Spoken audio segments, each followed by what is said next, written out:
안녕하세요. 시사건건 홀수영입니다. 자, 이번에 다룰 이야기는 궁지에 몰린 국민의힘 이야기입니다. 사전투표율 36.9%, 37%를 기록했습니다. 지난 대선보다 10%나 더 높은 수치를 기록을 한 거예요. 이게 진짜 엄청난 거거든요. 그만큼 유권자들이 절박하다. 이렇게 해석하는 게 타당해 보입니다.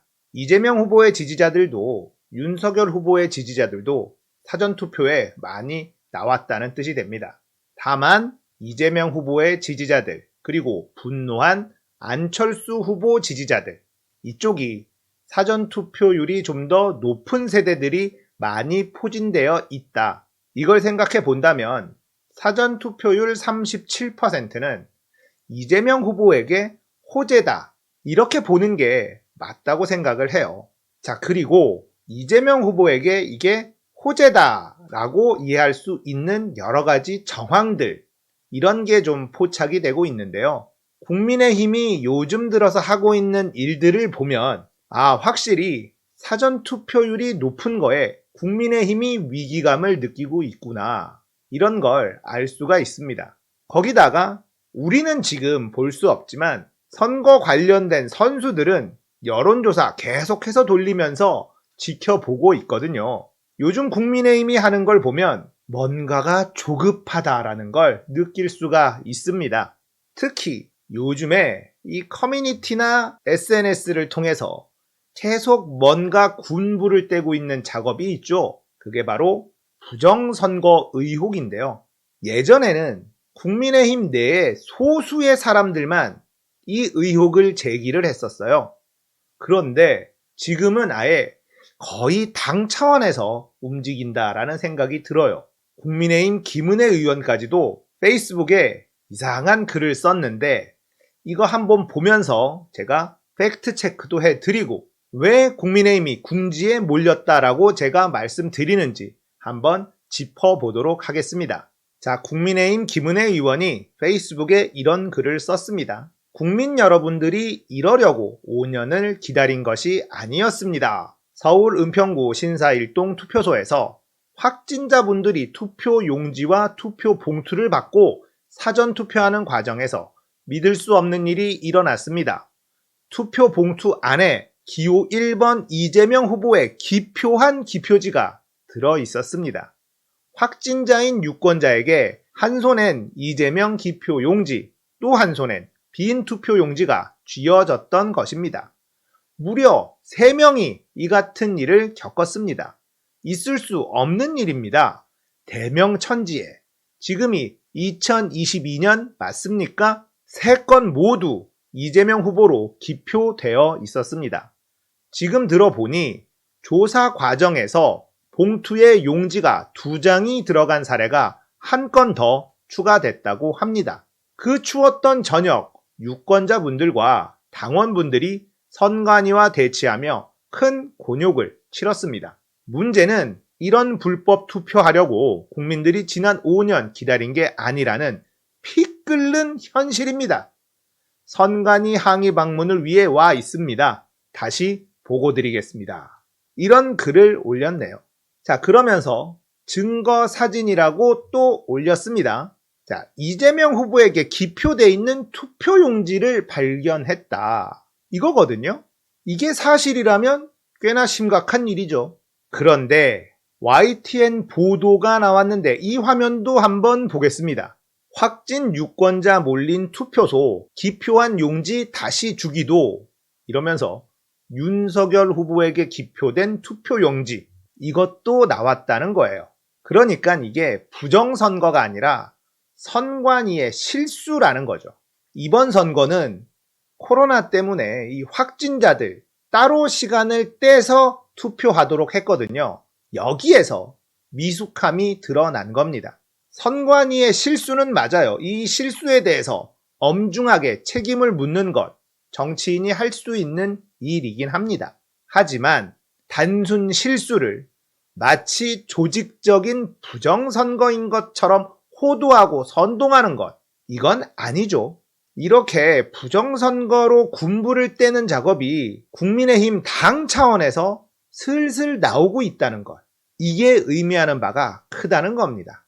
이기고 있는 후보 진영에서 할 일들은 아니라는 겁니다. 국민의힘은 자체적으로 여론조사를 계속 돌리고 있고 사전투표율이 37%나 나와 버렸고 궁지에 몰리니까 막 던지는 거예요. 우리에게는 분명 유리한 신호다. 이렇게 해석할 수 있겠습니다.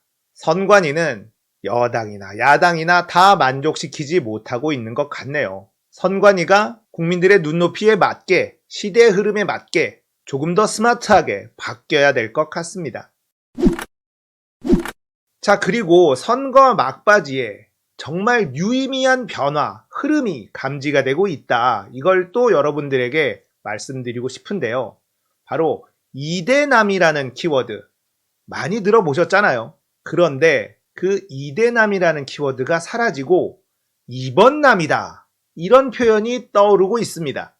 그러니까 윤석열을 지지할 수 없는 20대 남자들이 나를 이대남으로 엮지 말아라. 윤석열을 지지하는 20대 남자들, 30대 남자들, 이 사람들은 이번남이다.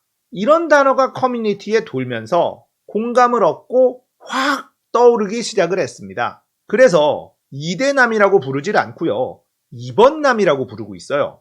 윤석열을 도저히 지지할 수 없는 20대, 30대 남성들과 20대 여성들 합쳐서 이번남을 고립시키고 있다는 거예요. 펜코, 엠팍 여기에 상주하는 20대 남자들은 2대남이 아니라 2번남이다. 이게 지금 꽤나 위력을 발휘하고 있습니다. 자, 2대남이라고 하면 20대 전체를 통칭하는 그런 표현이기 때문에 민주당 차원에서도 굉장히 신경 쓰이는 그런 부분이었거든요. 그러다 보니 펜코나 엠팍이나 이런 곳의 움직임을 꽤나 신경을 쓰고 있었는데 커뮤니티에서 20대들이 스스로 2대남이라는 표현을 거부하고 그들을 2번남으로 고립을 시켜놓고 진짜 20대들은 따로 있다. 이렇게 주장하기 시작한 거예요. 자, 이렇게 되면 민주당 입장에서는 2번남을 신경 쓸 필요가 없어지잖아요. 2번남을 제외한 20대 남성과 여성, 이들을 공략하면 되기 때문에 아주 심플해진 겁니다. 그리고 펜코나 엠팍이 20대 여론을 대표하지 못한다. 이런 공식이 생김으로써 이들이 커뮤니티에서 움직이는 것도 그 위력이 엄청나게 반감이 돼버린 거죠. 이건 정말 큽니다. 자, DC 인사이드 이재명 갤러리 잼겔에 올라온 글인데요. 이번남의 실체라는 글입니다. 이거 한번 읽어드릴게요. 우리 이번남들은 늘 공정과 상식에 대해 말합니다. 하지만 주식과 코인으로 돈을 벌고 싶지만 주가 조작 의혹에는 침묵할 수 있고요. 군대는 가야 할 나이지만 병역 기피 의혹에는 침묵할 수 있고요. 좋은 대학과 직장에 취업하고 싶지만 허위 학력 기재 의혹에는 침묵할 수 있고요. 건물주가 되고 싶어 하지만 부동산 투기 의혹에는 침묵할 수 있고요. 그렇게 우리 이번남들은 오늘도 방구석 여포처럼 펜코를 하며 정신승리만 합니다. 내 말이 맞죠? 이런 글이 올라왔어요. 정확하게 이번남의 실체를 까발리는 정말 팩트로 뼈를 때려버리는 그런 글이라 생각합니다. 이대남들의 대표 여론이라고 불렸던 펜코나 엠팍, 이곳의 여론이 이대남을 대표하는 것이 아니다 라는 자정운동이 펼쳐지면서 이번남들 고립이 됐다는 겁니다. 참 우리 젊은이들 똑똑하죠. 20대들이 보수화됐다 이런 얘기들 많이 나왔지만 저는 그렇지 않다라고 계속 주장을 했었습니다. 너무 걱정하지 마십시오. 대한민국의 20대들 똑똑합니다. 그동안 갈라치기 하고 갈등 조장했던 뻑가를 대표하는 유튜버들, 그리고 그걸 활용해서 떡상했었던 마삼중 대표, 그리고 그걸 좋다고 커뮤니티에 퍼다 날랐던 우리 이번남들, 이들의 합작품으로 전체 20대를 대표하는 것처럼 호도했었던 게 진짜 20대들에 의해서 깨져버린 겁니다. 너무 시원해. 너무 잘해. 너무 훌륭해. 칭찬할 수밖에 없습니다. 믿어야 돼요. 믿으면 알아서 잘하는 사람들입니다.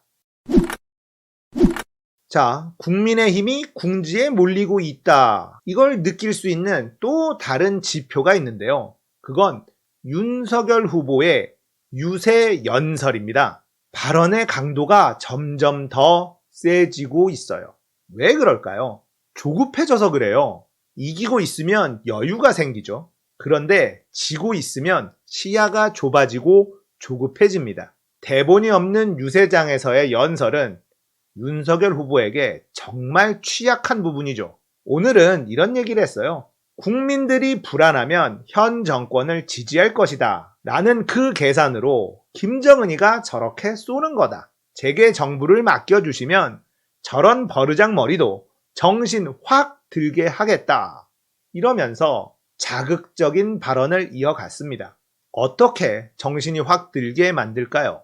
전쟁이라도 하겠다는 걸까요? 그러면 이번 놈들이 가장 먼저 뛰쳐나가 줄 것이다. 이런 생각을 하고 있는 걸까요? 위험한 인물입니다. 이런 발언이 중도 확장에 도움이 되질 않는데도 이런 발언을 이어가고 있습니다. 여러 가지 정황이 국민의힘이 조급해지고 있다. 궁지에 몰리고 있다. 이런 게 포착이 되죠. 아직 끝난 건 아닙니다. 3월 9일 본투표. 그때까지 절대 방심해서는 안 되는 싸움이다. 단 한 명이라도 설득해서 투표장으로 데리고 가야 됩니다. 더 절박한 쪽이 이기는 싸움이에요. 끝까지 힘을 냅시다. 오늘 이야기 여기까지예요.